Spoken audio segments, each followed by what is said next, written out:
그러므로 우리 교회마다 부활주일 앞두고 한 주간 동안 이 고난주간을 정해서 특별 새벽 기도로 모이기도 하고 이 기간은 특별히 우리가 잃어버렸던 주님을 다시 찾고 처음 믿음, 처음 사랑을 회복하는 그런 계기로 삼고 또 나아가서는 우리 주님의 이 고난의 의미를 되새기고 그 구원의 은혜에 대한 감사를 회복하면서 우리가 금식과 기도 그리고 이 경건한 삶을 통해서 우리 주님의 이 고난의 만분질이라도 참여하는 그런 기간으로 삼고 있습니다. 자, 오늘 본문 7절 말씀을 우리 다 같이 찾아서 한번 통독하도록 하겠습니다. 이사야 53장 7절 말씀입니다. 시작. 그가 곤욕을 당하여 괴로울 때에도 그가 입을 열지 아니하였으며 마치 도수장으로 끌려가는 어린 양과 털 깎는 자 앞에서 잠잠한 양같이 그의 입을 열지 아니하였도다. 그의 입을 열지 아니하였으며 오늘 본문에 보면 그의 입을 열지 아니하였도다. He did not open his mouth. 두 번씩이나 이렇게 그의 입을 열지 아니했다고 반복했는데 그의 입을 열지 아니했다고 하는 것은 우리 예수 그리스도께서 이 모진 고난과 순환을 당한 가운데서도 결코 침묵하셨다는 것입니다. 특별히 이거 마지막 이 빌라도의 불의한 재판, 불공정한 재판에도 불구하고 항변이나 상소를 행하지 아니하고 묵묵히 그 모든 이 사실들을 수용했던 것입니다. 오늘 이 말씀에 의지해서 고난 중에도 침묵하십시오 이런 제목으로 하나님 말씀을 선포하고 함께 은혜 받고자 합니다. 우리 제목을 한번 따라서 봅시다. 고난 중에도 침묵하십시오. 네. Be silent even during suffering. 고통 중에서도 고난 중에서조차도 침묵하라는 게 오늘의 메시지의 핵심입니다.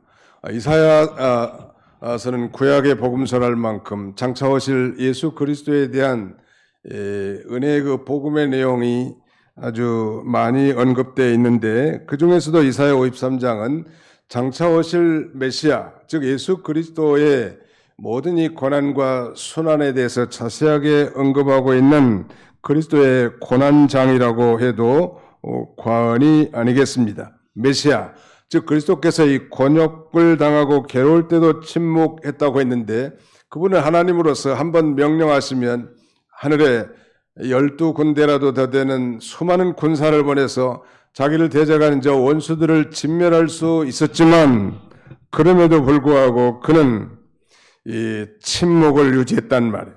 도대체 이 그리스도께서 이 고난 중에도 침묵하신 이유가 무엇인지를 통하여 오늘 우리 그리스도를 쫓는 그리스도인의 삶이 고난 중에도 침묵하는 그런 성숙한 삶을 사시기를 간절히 바랍니다. 그 세 가지를 오늘 주보 순서지에 기록해 놨습니다. 오늘의 주보 순서지 가운데쯤 보시면 오늘의 말씀 고난 중에도 침묵하십시오. 세 가지 그리스도께서 고난 중에도 침묵하신 이유가 무엇일까요? 한번 따라서 해볼까요? 세 가지. 여호와께서 기뻐하시는 뜻을 성취함. 자기의 영혼에 수고한 것을 바라보고 만족하게 여김. 최후의 승리를 확신함. 세 가지 메인 아이디어를 중심으로 함께 은혜 받고자 합니다. 사도 베드로는 애매히 고난을 받으면서도 하나님을 생각하고 참으면 유익이 있다고, 더 나아가서는 오직 선을 행함으로 고난을 받고 참으면 이거야말로 하나님 앞에 참으로 아름답다고 그렇게 흩어진 디아스포라들에게 편지합니다. 선을 행한다는 것은 하나님의 뜻을 이루는 것을 가리킵니다. 그리스도를 향한 하나님의 뜻은 바로 예수 그리스도께서 이제 모진 조롱과 비난 그리고 고난을 당하시고 자신을 희생하여 대속의 제물이 되심으로 만고만대의 모든 택한 백성들을 구원하시는 일, 그것이 바로 하나님의 뜻입니다. 예수님은 성자의 위치에서 성부 하나님의 뜻을 준행하러 이 땅에 인간의 몸을 입고 동정녀 마리아에게서 탄생한 것입니다. 그래서 사도는 요한복음 6장 38절 이하에 이렇게 말합니다. 내가 하늘에서 내려온 것은 내 뜻을 행하려 함이 아니요 내 아버지의 뜻을 행하려 함이니라. 나를 보내신 이의 뜻은 내게 주신 자 중에 내가 하나도 잃어버리지 아니하고 마지막 날에 다시 살리는 이것이니라. 내 아버지의 뜻은 아들을 보고 믿는 자마다 영생을 얻는 이것이니 마지막 날에 내가 이를 다시 살리리라 하시니라. 예수 그리스도께서 그렇게 말씀한 건데, 자신이 이 땅에 온 것은 자신의 뜻을 행하러 오신 것이 아니라 자신을 보내신 성부 하나님의 뜻을 행하러 온 것인데, 하나님 아버지의 뜻은 예수 그리스도에게 주신 택한 백성들 가운데 단 한 생명도 잃어버리지 아니하고 또 아들을 보고, 즉 자신 예수 그리스도를 믿는, 예수 그리스도를 보고 믿는 자에게 영생을 얻게 하는 것이 바로 하나님 아버지의 뜻이라는. 사랑하는 성도 여러분, 오늘 예수 그리스도께서 모진 고난과 비난, 애매한 그런 조롱과 핍박 가운데서도 묵묵부답, 항변조차도 아니하고 부정한 재판에 대해서 이 상소조차도 하지 않고 침묵을 유지할 수 있었던 것은 그것이 곧 이 하나님의 기뻐하신 뜻을 이루는 일이었기 때문에 그렇게 침묵하신 것입니다. 칠레 산지 늪지에는 아주 특이한 작은 개구리가 서식한다고 합니다. 그 개구리의 이름은 리노 데르마르, 이름도 좀 어렵죠. 리노 데르마르, 이런 이 특이한 작은 개구리가 사는데, 이 리노 데르마르가 요새 봄철처럼 경칩의 개구리가 깨어난다고 했는데 지금 벌써 개구리들이 알을 낳았어요, 개천에. 근데 그 암놈이 리노 데르마르가 알을 그 젤리 같은 데다 알을 낳으면 수컷 데르마르가 대기하고 있다가 그걸 집어 삼킨다고 합니다. 그런데 먹이처럼 완전히 삼키는 것이 아니라 식도 부근에 있는 그 작은 소리 주머니에 그 개구리 알들을 말하자면 저장하는 것이죠. 소중히 간직합니다. 그리고는 그 알들이 성숙할 때까지 자신이 온전히 희생하는데, 수컷 개구리는 그 알들이 완전히 성숙해서 올챙이가 되기까지 결코 입을 벌리지 않는다는 것입니다. 그의 중요한 즐거움인 개굴개굴하고 우는 것도 포기합니다. 심지어 소리 주머니에 있는 새끼들의 안전을 위해서 먹는 것까지도 절제한다는 것. 이것이 수컷 개구리 리노 데르마르의 존재 이유입니다. 그리고 이제 어느 날 알들이 성장해서 올챙이가 다 됐을 때 그는 입을 벌려서 마치 긴 하풍을 하는 것처럼 새끼 올챙이를 입에서 토해낸다는 거예요.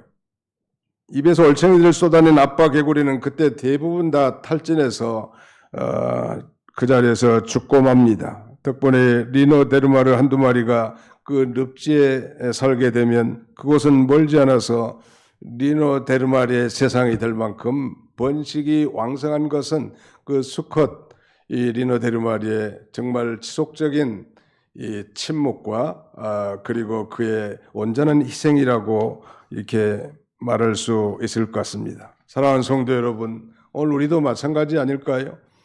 우리도 정말 정당하게 따질 수 있는 근거가 충분하고 정당성을 갖췄다 할지라도 하나님의 나라와 영광, 주의 백성을 위해서 우리가 침묵하는 것은 대단히 중요합니다. 아니, 우리 작은 가정 공동체에서도 마찬가지. 얼마든지 할 말 있고 당연히 따질 수도 있는 그런 환경이지만 하나님의 나라와 영광을 위해서 그가 나의 작은 소리에도 다 듣고 계신 하나님 아버지 앞에 우리가 좀 의식하면서 산다면 우리 자녀들이 건강하게 자랄 수 있고 우리 가정이 좀 더 건강하게 세워질 수 있지 않겠습니까? 그런 의미에서 우리 성도도 예수 그리스도의 이 고난 중의 침묵을 본받아서 우리의 삶 가운데서 이렇게 침묵하는 인생을 사는 그런 저와 여러분들이 다 되시기를 주님의 이름으로 축원합니다. 시리아에 있는 타우라스라고 하는 산이 있는데 마운트 타우라스, 그 정상에 후미진 곳은 조류의 재앙인 독수리가 서식하는 것으로 유명합니다. 그런데 독수리가 가장 좋아하는 먹이가 이제 지나가는 철이 있는데 그게 두루미라는 거예요. 두루미들이 타우라스 산을 넘을 때면 독수리들은 포식을 하는 날이라고 합니다. 산을 오르는 이 두루미들을 독수리가 여지없이 공격하는 것이죠. 독수리의 먹이가 되는 두루미는 이동할 때 대개 소리를 내기 때문에 독수리가 그것을 감지하고 잡아먹는다는 것인데, 그러나 이 타우러스 산을 수없이 넘지만 노래는 두루미는 거의 희생되지 않는데, 그 비결은 이 노래는 두루미는 그 입주덩이에다가 작은 돌멩이를 물고 비행을 하기 때문이라는 것입니다. 돌을 문 두루미는 돌 때문에 소리내지 않고 무사히 산을 넘게 되죠. 그리스도인에게 침묵은 우리가 사탄의 먹이가 되지 않도록 우리를 보호해 주는 것입니다. 그 이유는 침묵은 하나님을 만나는 문이 되기 때문이죠. 하나님의 원하는 침묵이며 그리스도인의 침묵은 성화의 본질에 속하는 것이죠. 말을 잘하는 거 좋은 일이지만 그러나 침묵은 금과 같이 더 좋은 것입니다. 우리는 물고기가 항상 그 입으로 낚인다는 사실을 기억해야 합니다. 예수님께서 극심한 고난과 비방 가운데서도 침묵할 수 있었던 것은 자신의 그 십자가의 고난으로 말미암아 하나님의 기뻐하시는 뜻이 이루어지기 때문에 그는 침묵할 수 있었습니다. 두 번째, 이 그리스도의 고난 중에 침묵의 이유는 자기 영혼에 수고한 것을 보고 만족하게 여겼다는 것입니다. 11절을 같이 한번 읽어보실까요? 11절입니다. 시작. 그가 자기 영혼에 수고한 것을 보고 만족하게 여길 것이라. 나의 어려운 종이 자기 지식으로 많은 사람을 어렵게 하며 또 그들의 죄악을 친히 담당하리로다. 그가 자기 영혼에 수고한 것을 보고 만족하게 여겼다. 예수 그리스도께서 당하신 모든 비난과 조롱, 그리고 이 극심한 고난, 마침내는 그 십자가의 죽으심을 통하여 나타날 그 영광스러운 택한 백성들의 칭의와 대속의 일들을 미리 바라보고 만족하게 여긴 것입니다. 내가 침묵하면 내 자녀가 산다. 나의 침묵을 통하여 하나님의 택한 백성들이 하나님의 법정적 심판대 앞에 의롭다 칭의받은 백성들이 많이 나타날 것이고, 그리고 그들이 정말 이 나의 대속적 죽음을 통해서 구원받을 영혼들이 많이 나타날 것을 미리 바라보고 만족하게 여기셨다는 것. 예수님이 침묵의 이유에 히브리 기자는 이렇게 히브리 12장 2절에 이렇게 말합니다. 믿음의 주여 또 온전하게 하시는 인 예수를 바라보자. 그는 그 앞에 있는 기쁨을 위하여 십자가를 참으사 부끄러움을 개의치 아니하시고 하나님 보좌 우편에 앉으셨느니라. 그는 그 앞에 있는 즐거움, 앞에 있는 기쁨을 보고 십자가를 참으사 부끄러움을 개의치 아니하시고 그 다음에는 하나님 보좌 우편에 앉으셨다. 그러니까 앞에 있는 즐거움, 나의 침묵으로 말미암아 우리 공동체가 살고 우리 가정이 살고 우리 자녀들이 산다면 내가 마땅히 따질 만하고 소리칠 만하고 정당성을 주장할 근거가 되지만 침묵을 유지할 때 생명은 살아나는 것입니다. 믿으시면 아멘 합시다. 네. 말을 많이 하고 크게 하고 신경질을 낸다고 뭐 효과 만점이 되는 건 결코 아니. 그래서 영국 사람들의 그 속담에는 silence is gold, 침묵이 금이라고 이렇게 주장하지 않습니까? 그 다음에 마지막 하나 더 살펴볼 것은 바로 이 최후의 승리를 확신합니다. 12절 보실까요? 그러므로 내가 그에게 존귀한 자와 함께 몫을 받게 하며 강한 자와 함께 탈취한 것을 나누게 하리니 이는 그가 자기의 영혼을 버려 사망에 이르게 하며 범죄자 중 하나로 헤아림을 받았습니다. 그러나 그가 많은 사람의 죄를 담당하며 범죄자를 위하여 기도했느니라. 최후의 승리를 확신했다고 했는데 그 12절 상반절에 그러므로 내가 그에게 존귀한 자와 함께 몫을 받게 하며 강한 자와 함께 탈취한 것을 나누게 하리니, 구약시대에 특별히 이 시대에는 그 전쟁에서 승리해서 획득한 물건을 소위 전리품이라고 합니다. 전쟁에 그 승리하고 자기 몫에 해당한 분깃을 받거나 그 전리품에 말하자면 이 해당되는 것을 탈취한 것을 나눠 갖게 된다는 것은 곧 이 승리에 대한 은유적 표현이라고 할 수 있겠는데, 바로 예수 그리스도는 죽기 위해서 이 땅에 오셨고 그의 죽음과 함께 그는 부활하심으로 인류를 그 죄와 사망을 무기로 인류를 그야말로 종살이 시키는 저 마귀의 머리를 깨뜨리고 마귀의 권세를 깨뜨리고 마침내 부활 승리하심으로 그 승리에 대한 확신을 내다보고 있었기 때문에 그는 비록 지금 조롱과 비난을 받고 고난과 십자가의 죽음을 당하지만 이 항변하지 않고 입을 다물어 침묵을 유지할 수 있었던 것입니다. 사랑하는 성도 여러분, 침묵이 생명을 살리는 길이 떠벌린다고 생명을 살리는 것이 결코 아닙니다. 그렇다고 아무 말도 하지 말고 살아야 합니까? 그런 건 아니죠. 정말 이 말이 꼭 필요한 것인가? 또 이 말이 진실한 말인가? 또 내가 이 말을 했을 때 정말 유익한가? 이런 세 가지의 채 자신의 말을 걸러보면서 침묵하는 인생을 산다면 이 고난주간에 좀 더 경건한 삶을 우리가 살 수 있지 않을까 그런 생각이 듭니다. 재판장의 최고 책임자인 당시 로마의 총독, 로마로부터 보낸 이 총독 빌라도는 어떻게든지 예수님을 신문해 보니까 예수님은 전혀 죄가 없었던 거예요. 그리고 이 사람에게는 아무 죄가 없다고 3번이나 선언합니다. 심지어는 저녁에 자기 부인이 꿈을 꾸고 이 의로운 사람에게 함부로 행하지 말라고 했기 때문에 상당히 심각하게 말하자면 석방시켜주려고 노력을 많이 했는데 정작 예수님은 뭐 풀려날 생각도 안 하고 풀려나고 싶은 마음도 전혀 없는 거예요. 그래서 빌라도가 한마디 질문하는 거예요. 도대체 너는 어디로부터냐? Where are you from? 너 도대체 내 정체가 뭐냐? 이렇게 물어도 그저 아무 대답이 없어요. 얼마든지 자기의 정당성을 주장할 수 있지만 왜? 예수님은 죽기 위해서 오셨기 때문에 고난당하기 위해서 오셨기 때문에 그리고 위대한 인류를 구원할 십자가의 구속을 성취하러 이 땅에 오셨기 때문에 그는 당연한 권리도 주장하지 않고 정당한 이 의견을 결코 말하지 않았던 것입니다. 우리도 이렇게 살아야 되지 않을까요? 그래서 다른 생명을 살려나갈 수 있는 것입니다. 고도원의 아침 편지에 보면 이런 글이 짧은 글이 실려 있습니다. 입을 열어 다툼이 되느니 차라리 입을 닫는 것이 좋을 때가 있습니다. 말 때문에 싸움의 불길을 키우느니 차라리 침묵하는 것이 좋을 때가 있습니다. 침묵은 때로 끊길만 했던 다른 사람과의 관계를 이어주기도 하고 그 사람과의 과거, 현재, 미래를 다시 연결해 줍니다.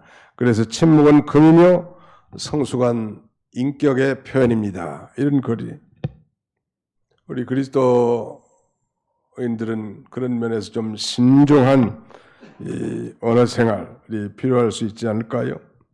우리가 오늘 이 세상을 살아가면서 예수님의 제자들로서 비록 살지만 현실은 그렇게 녹록지 않단 말이에요. 많은 고난과 질병, 사업 실패, 직장의 퇴출, 가까운 혈족과의 이별, 대인관계의 상처 등 수도 없이 많이 있습니다. 생활이 참 힘들단 말이에요. 그럴 때라도 잘 참으시고 침묵하시기를 축원합니다. 이 성 빈첸시오 수도사에게 한 여인이 찾아왔습니다. 상담하기 위해서. 그 상담의 내용은 자기는 도대체 이 남편과의 다툼 때문에 살 수가 없다는 거예요. 남편이 좀 신경질적인 모양이에요. 그 수도사는 그래서 수도원 앞에 우물에서 담은 물 한 병을 그 여인에게 주면서 남편과 다투기 전에 이 물을 한 모금 입에다가 머금고 삼키지 말라고 주문했다고 합니다. 그래서 그 남편이 시비를 걸 때마다 부인은 수도사가 시킨 대로 물을 한 모금 머금고 아무리 지져 볶고 사람을 신경질 나게 해도 대꾸를 하지 않은 거예요. 놀라운 사실은 그것을 여러 차례 반복한 동안 남편의 행동은 눈에 띄게 변화되었습니다. 신경질도 줄어들었고 오히려 자기에게 친절하게 대해주는 거예요. 부인은 남편의 달라진 태도에 무척이나 기뻐하면서 신부를 찾아가서 신부가 아니라 수도사죠. 그 수도사님에게 찾아가 수도사님 너무너무 감사합니다. 수도사님이 주신 그 신비한 물 때문에 우리 가정이 이렇게 화목하게 되고 있습니다. 감사 인사를 드렸어요. 그러자 그 빈첸시오 수도사는 아주 부드러운 미소를 먹으면서 이렇게 말합니다. 부인, 기적을 일으키는 것은 우리 수도원 앞들의 우물물이 아닙니다. 바로 당신의 침묵이죠. 당신의 침묵이 남편을 부드럽게 한 것입니다. 라고 얘기했다고 합니다. 대단히 그 의미 심장하지 않을까요? 사랑하는 성도 여러분, 오늘은 이 고난주간이 시작되는 종료주일입니다. 우리가 해마다 맞는 일상적인 그런 이 행사 정도가 아니라 정말 예수님께서 나 같은 죄인을 구원해 주시기 위해서 우리가 알지 못했을 때, 아니 아직 죄인 됐을 때 그리스도께서 저 십자가에 달려 죽으심으로 우리를 향한 우리 하나님의 사랑이 확증된 기간인데, 이 놀라운 예수 그리스도의 고난이 없었더라면 오늘 저와 여러분이 존재할 수 없겠죠. 그런 면에서 이 기간 동안 우리도 여러 가지 고난 중에서 낙심하거나 폭발해버리지 말고 예수님처럼 이 고난 중에 침묵함으로써 하나님의 기뻐하신 뜻을 이루고, 나를 통해서 우리 자녀들, 우리 교회의 연약한 지체들이 정말 구원의 확신을 갖고 신앙의 견고하게 서도갈 뿐만 아니라 그걸 내다보고, 또 마침내는 우리의 삶은 비록 실패와 좌절, 절망이 있지만 예수 믿는 성도들은 다 궁극적인 성공자요 승리자예요. 믿으시면 아멘 합시다. 네, 우리 예수 믿는 사람들의 팔자는 그래서 뒤용박 팔자가 아니고 아무튼 오뚜기 팔자예요. 아무리 7번 넘어져도 8번 일어설 수 있는 그런 세계라. 그러면 어떤 절망적인 환경 가운데 있다 할지라도 낙심하지 말고 하나님 앞에 나와 기도하고 자신의 소유를 되돌아보고 회개하고 하나님이 베풀으신 건 놀라운 십자가의 사랑을 회복함으로 이 고난주간뿐만 아니라 우리 남은 일생을 승리하며 살아가는 그런 저와 여러분들이 다 되시기를 주님의 이름으로 축원합니다. 기도하겠습니다. 기도하실까요? 기도하겠습니다. 살아계신 우리 아버지 하나님께서 오늘도 좋은 일기를 주시고 원근 각처에서 흩어진 사랑하는 성도들을 불러 모아 1부, 2부 예배로 이렇게 우리 하나님 앞에 영광을 돌릴 수 있도록 은혜 주심을 진심으로 감사하고 감사를 드립니다. 이제 부활주의를 한 주 앞두고 우리가 이 주님의 고난에 만분일이라도 참여하게 하여 주님의 고난에 대한 메시지를 상고하면서 우리 자신들도 주님과 같은 그런 고난의 이 길을 걸어갈 수 있는 성숙된 하나님의 자녀들이 다 되게 하여 주시옵소서. 그리스도의 고난으로 말미암아 하나님의 놀라우신 하나님의 기뻐하신 뜻, 위대한 그의 영혼의 수관, 그 만족한 것들을 다 내다보고 최후의 승리를 확신함으로 이렇게 침묵했다고 했사오니 우리도 이제는 우리 남은 생애가 침묵의 인생, 정말 우리 주님이 걸어가신 그 길을 걸어갈 수 있는 성숙한 하나님의 자녀들이 다 되게 하여 주시옵소서. 예수님의 이름으로 기도하옵나이다. 아멘.